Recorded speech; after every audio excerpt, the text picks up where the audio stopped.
Hey everybody, this is Rob of Rule of Two Review. Welcome back to the channel. I hope you are having a wonderful day. And today we're going to talk more about the Switch 2 because, of course we are. The Switch 2 is the thing to talk about. I am very, very excited. And what I wanted to do, given the constant barrage of a lot of talking points, I'll call them, a lot of hot button topics, I mentioned this in my last video as well, I felt that it would be good to take a look at the Switch 2, everything that we know about it currently, and just through my own lens, just discussing my own personal opinion as a game fan and a Nintendo fan, and talk about the things that I like and the things that I don't like about what we know about the Switch 2 right now. I actually think it's fairly important to mention that there's a great chance that a lot of what we think we know right now might actually change by the time this stinking thing launches on June 5th, 2025, assuming it even sticks to that date, which they have doubled down and said that date is still remaining, even though in North America, they have delayed pre-orders for the console. So those of us who live in North America like I do, we are still waiting for something to finally happen here. But given the chaotic nature of all sorts of things happening in the world and all sorts of things surrounding Nintendo and the Switch 2 in their business, it's just worth noting that I'm discussing the things that I like and don't like, knowing that for all we know, some of this stuff either changes or maybe has just been misinterpreted by all of us, because that obviously has been an issue since the Switch 2 Direct. Gosh, over a week ago at this point. It's been a very weird, kooky, but fascinating time. So before I get into my sort of pros and cons list, I guess you could call it, I do just want to say high level, and I've said this on a previous video as well, I do love what I've seen from the Switch 2. At the end of the day, you know, the positive and negative bullet points I'm going to go over in this video, I think the Switch 2 looks great. I am extremely hyped. I cannot wait to play it. I can't wait to own some of these amazing games that we know is coming our way. I want to try some of these new features. I'm not a portable player, but as I also mentioned in a recent video, I'm very curious and excited to really see what these magnetic Joy-Cons actually feel like, because all the reports I've heard is that it really works. Like, they are so crazy sturdy for just being magnets. And I think that that's very interesting, and I'm excited to actually see what the screen looks like and the size of the screen. Again, even though I'm somebody who plays 99.9% docked on my TV anyway. And so, between the amazing games that they announced, some of the cool features, the new Joy-Cons, the power of the console, I'm really excited, man. I'm excited for a new Nintendo generation. Yes, it's just continuing the Switch concept as it was introduced in 2017, but again, we all expected that, and it's what 99% of people wanted anyway, was just a more powerful, better Switch. That's what everyone was clamoring for years. Now we've seen it, and most people are still excited, but obviously there is a vocal group of people who are maybe not so excited. And so I just wanted to get that out there, man. I love what I've seen, and I can't wait for this darn thing. So let's talk about the things I like. The first thing I want to mention that I like that I've seen is the power of the console. Now, if you know me, you've heard me say this many times over the years, I am not a smart guy when it comes to talking about technical specifications and all of that stuff. I can't tell you about GPUs and CPUs and graphics processors and all these different weird other things that very intelligent people in the tech space can discuss. All I can say is a system is this powerful, and I can say it's as powerful as a PS4 Pro or an Xbox Series X or a PS5 or a PS4 or a Steam Deck. Yada, yada, yada. You know, I'm an old guy who was raised in the 80s and 90s era of gaming, so I'm a child of the bit wars. I understood 8-bit versus 16-bit versus 32-bit, and once we moved away from bits, man, I was out of the game. I don't know any of this stuff anymore. But the reason I still like this power situation and am excited is because they have told us enough, even for simple-minded folks like me, in that Nintendo Direct, to explain that it's very competent in terms of its power capabilities. I mean, the fact that the screen is going to look as good as it does, it's got HDR, it's 1080 instead of 720, the fact that when docked, the system has the ability to output in 4K at 60 frames per second is fantastic. And in handheld, it can do up to 1080 in 120 frames per second. That also blows my mind. I mean, I'm just going to tell you right here and now, I don't even know what 120 frames per second looks like. I've never seen that in like a video game or a movie and whatever. And I know that's the kind of stuff you get like if you have a really beefy PC for certain kinds of games, and maybe TVs that have like really crazy refresh rates. I don't know. I don't know this stuff. I got a regular TV and I play my video game consoles, you know, PS5, Series X, and Switch, and that's just what I know. I've never seen 120 frames per second. And so knowing that Metroid Prime 4 is going to be able to do that in 1080, I'm excited to at least try that just to see what 120 frames per second looks like. It's a very exciting prospect to me. And I know that Nintendo they're not the first to ever do 120 frames per second, so that's not the part that excites me.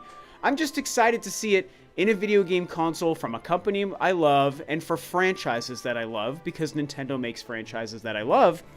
And so all of this leads to the power of the system being very exciting. And a lot of people have broken down things like Street Fighter 6 and Cyberpunk 2077 and Elden Ring, these amazing, impressive, fantastic third-party games that are also coming to the Switch 2, that are running very much on par with the competition from other consoles and manufacturers out there, in some cases maybe even better.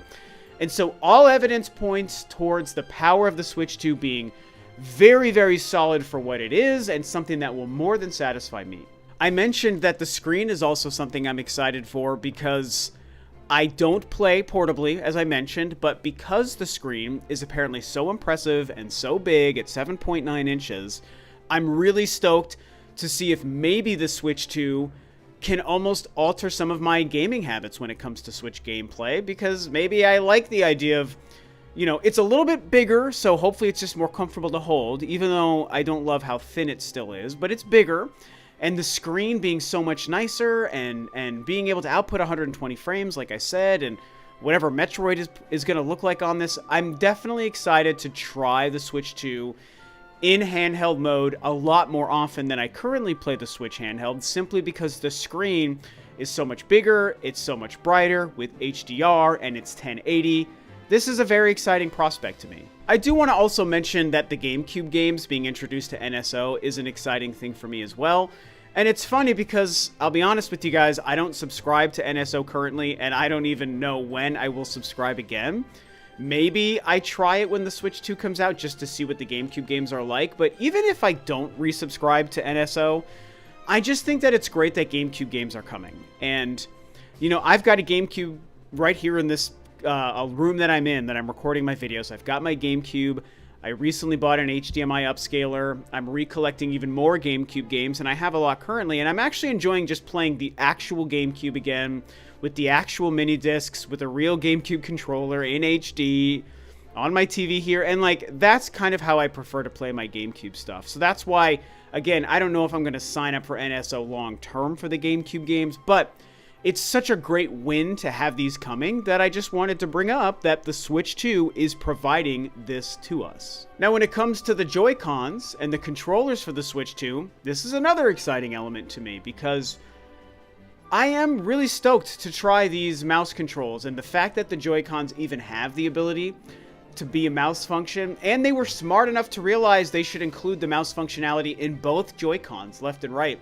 It's very interesting. Now, what I do expect is that most games long term, when we can look back at the Switch 2 in like 10 years, when the Switch 2 is already behind us, I feel like most games that will have used mouse controls are going to be mini games and party game collections and stuff like that. And we've already seen that with Mario Party and this Welcome Tour thing that they're charging for that is very dumb. That's something that's showing off the mouse functionality.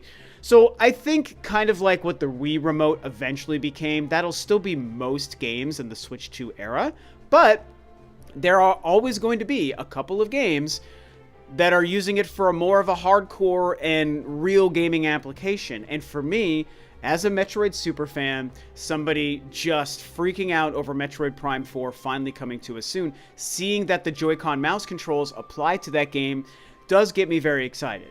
I have brought up in the past my concerns about how easy it'll be to sit on my big comfy couch 10 to 15 feet away from my big TV in my living room you know, leaning back with a mouse, and how am I going to do that? Like, I don't sit at a desk playing my Switch on a computer monitor, and my coffee table like is like knee height when you're sitting on my couch. So it's like I'm not going to hunch forward and use my coffee table either. Like, so I do need to see how feasible it is to play a game that way. But the way they've incorporated it into Metroid as a pick up and go on the fly kind of thing is certainly interesting. So, long story short, I like that they introduced this. Mouse gaming isn't new because PCs have been doing it for decades, but incorporating it into the Switch this way is very cool, and I like what I've seen. My last video talked about this. The Switch 2 editions of Switch 1 games, to me, is very cool currently. I like the idea of upgrading either for free, because there are plenty of games getting free upgrades, and there are a small handful of games getting a paid upgrade, $10 to $20 based on if it's just visual enhancements or if it's DLC, like in the case of Kirby. And so upgrading these games to a next generation performance and version to me is totally cool and fine and exciting to me for the games that they've shown. In my last video, I made comparisons to PS4 games and PS5 games that have done the same thing, and I have paid $10 upgrades or $30 upgrades in the case of Cyberpunk for the DLC. I've done this for PlayStation 4 games a few times. I had no problem doing it then.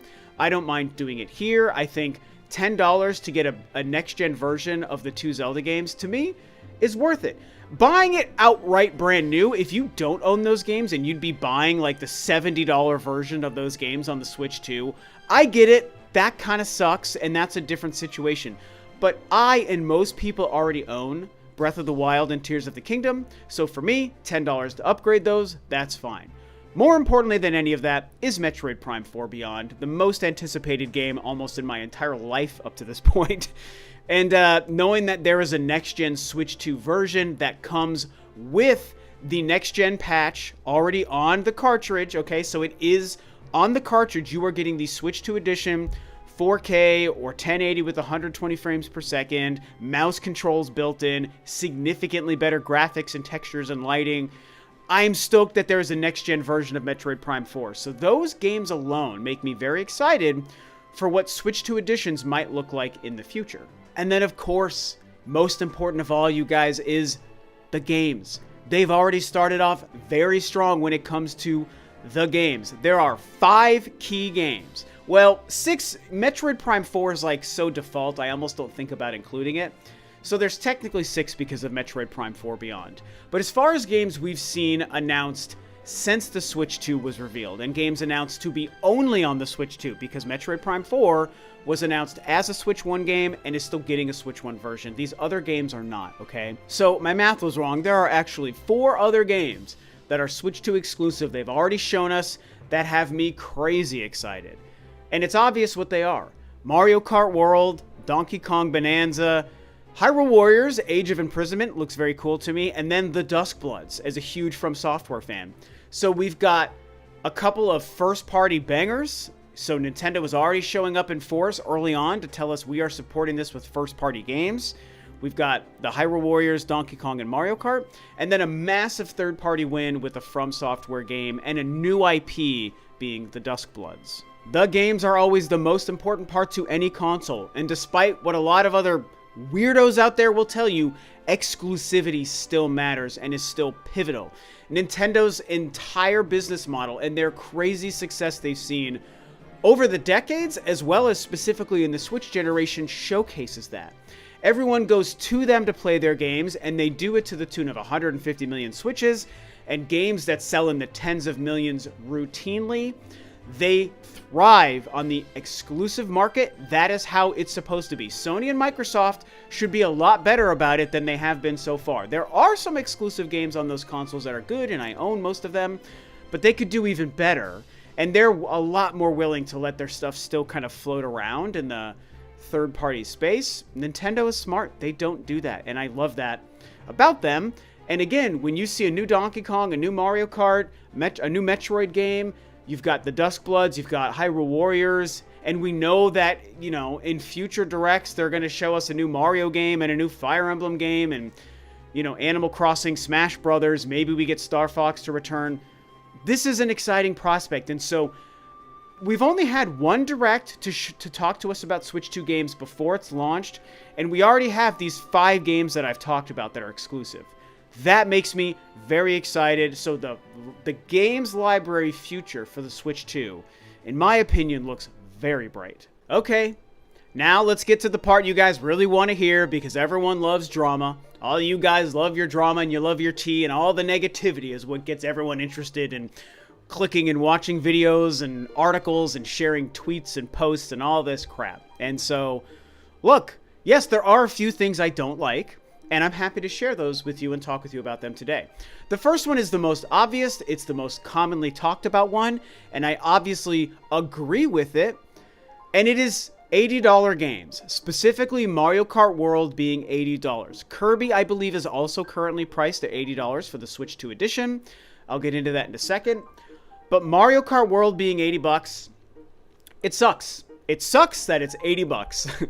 I'll just be honest. Like, I think that Nintendo making this choice to be the first company to go into this territory with standard edition games costing $80 from the jump on launch day. We're not talking about special editions and Game of the Year editions and, you know, sometimes, you know, I think like Star Wars Outlaws had like a $150 version of the game or something you could buy with like a digital code, but then it comes with all this like other goods. You know, there are expensive special editions of games, but we're talking base level games. The standard price this last generation has been $70. And for the most part, everyone's gotten on board with that. That's fine. They were $50 for years, then they were $60 for a while. Now they're $70. Okay. Nintendo, I don't really think has the justification, no matter how incredible Mario Kart World will be, no matter how long we're going to play and enjoy the game for. I don't care that we can get a decade's worth of fun out of it. I don't think it's right to make this jump so quickly. And I know, inflation, I'm with you guys. Inflation and tariffs and all the garbage in the world, like, I get it. And the cost of goods, I get it.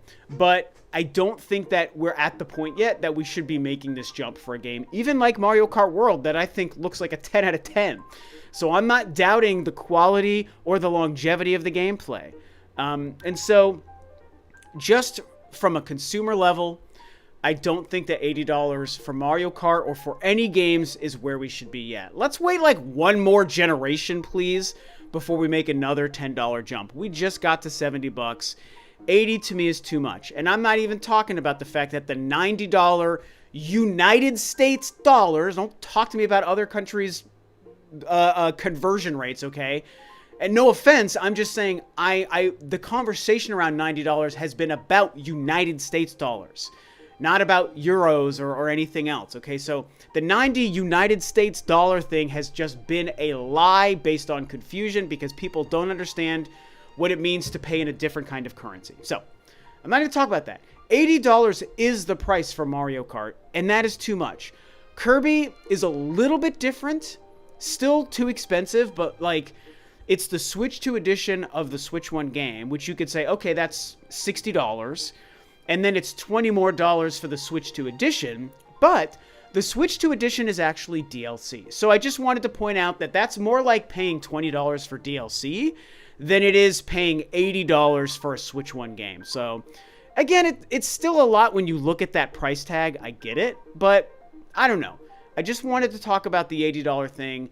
I think Nintendo is reaching their hand a little too deeply into the cookie jar here, and I really hope that Mario Kart is like the only game, and they realize this is a huge mistake. Let Mario Kart get out there for $80, and then Nintendo, please do not release any future games for the Switch 2 at $80. It's just a bad look, and it just ain't right, man. Another thing I really don't like, and a massive pet peeve for me, is the unclear messaging. And this is kind of a catch-all for a lot of things that so far haven't been going all that well for the Switch 2 since it was revealed, despite all the great stuff. And the fact that I basically live my life waking up every day stoked for the Switch 2, thinking it looks great, nervous about getting my pre-order, but excited to have it day one, waiting for Mario Kart, Donkey Kong, and then, of course, Metroid. I'm all about it. But at the same time, there's so much negative news, and there's so much confusion, and there's so much misinformation because Nintendo has not provided transparency and clarity about a lot of things, and even recent attempts by Mr. Doug Bowser to try to clear up some of that stuff. I mean, I get it. Some of the stuff he said made sense, but a lot of it could also be interpreted to make things even more confusing. And some of it even offended people and pissed some people off. Whether or not that's right to be mad, I'll leave that up to you guys. I don't actually really have a strong opinion on that, so I don't have anything to say, other than to say that factually it did make some people very upset. And so there's just been so much confusion and mixed messaging about game prices, pre-order dates, which is an external factor, physical and digital media, the prices of games, what's happening with the Switch 2 editions, what's on the cartridge, what isn't on the cartridge. Another thing I'm going to bring up here is my next bullet point. There's a lot that they still need to do, and we have a Mario Kart World Direct in a few days, and so maybe they squeeze in more messaging around the Switch 2 itself into that.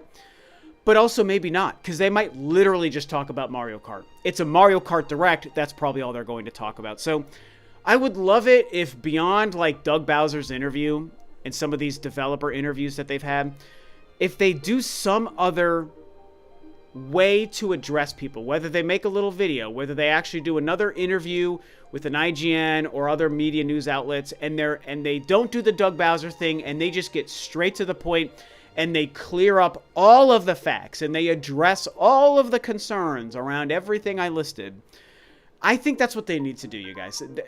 If they don't do it in the Mario Kart Direct, they've got to give some more clarity, because the messaging has gotten so far away from them, and through that, there's been a lot of misinformation and lies that it just is a bad look. And so, if the lies, or let me say it this way. If the bad news is true and is actually bad news, they also need to just own it and say this is what it is, which is, to be fair, what Doug Bowser tried to do. Obviously wasn't the most successful, but that was what he was trying to do. They need to do that better. So address stuff, clear up the misinformation, anything that is bad news, just own it, and also try to tell us all the other good news and be honest about the stuff that is good news. So that's a huge issue to me, is the unclear messaging. And the only other thing I don't like, it really is these three things, you know, $80 games, the unclear messaging, and then this third thing is the game key cards. This is weird. This is Nintendo's attempt to make digital games physical. That's kind of the only way I can think to put it, right? Is like, what if your digital games were actually physical and you had a box and you had a thing you had to put into your system in order to play that thing, but it's not really there. It's like a vaporware piece of plastic that's not real, and it's very cheap for us to manufacture, and you put it into your Switch, and it's only allowing you to play because it's actually accessing a digital key card that exists somewhere on the internet or in the cloud or whatever. Now, the main reason I don't like this is because if you know me or if you follow me on social media like Blue Sky and Twitter, then you would already know this about me. I'm a physical media guy. I'm buying tons of movies all the time. I have so many physical movies and Blu-rays and DVDs, and 90% of my game collection is also physical. For all consoles. I buy my Xbox games as well. As crazy as that may sound, I only play Xbox Series X games that I can buy and own physically. That's just me. So I care about physical media. I care about physical games. I think it should always exist. And anything that, in my opinion, facilitates the death of physical media or moves away from physical media, this even includes things like Game Pass, for example, I don't support and I don't like. And like, there's a version of my brain that's like, it's nice to get a case and a card that you do still need to play your game, because to be fair, you still need that vaporware piece of plastic game key card plugged into your system to play the game. And they did at least clear this up, that the code that the game key card is tied to the card, so you can put those cards in other systems and play the games that way, and you can even resell them and trade them in, and they can be resold. So that's actually some kind of good news associated with these, but at the end of the day, because the game itself is not on the card or the cartridge, it's still bad, and it's still not truly physical media in the true sense of the word. And so to me, it is another one of those practices that is facilitating the consumer moving away from physical media, which just allows these companies to get really lazy and cheap and move away from physical and rely on digital, which is just bad for gaming and game preservation and ownership for the consumer. It's very anti-consumer to me, the whole thing. And so it facilitates all these things that I don't like. And I just like knowing if I have a cartridge, if I have a disc, the game is on it. All those GameCube games I was talking about, they're on the discs. All my N64 and Sega Genesis games, they're on the cartridges. That's how gaming should be.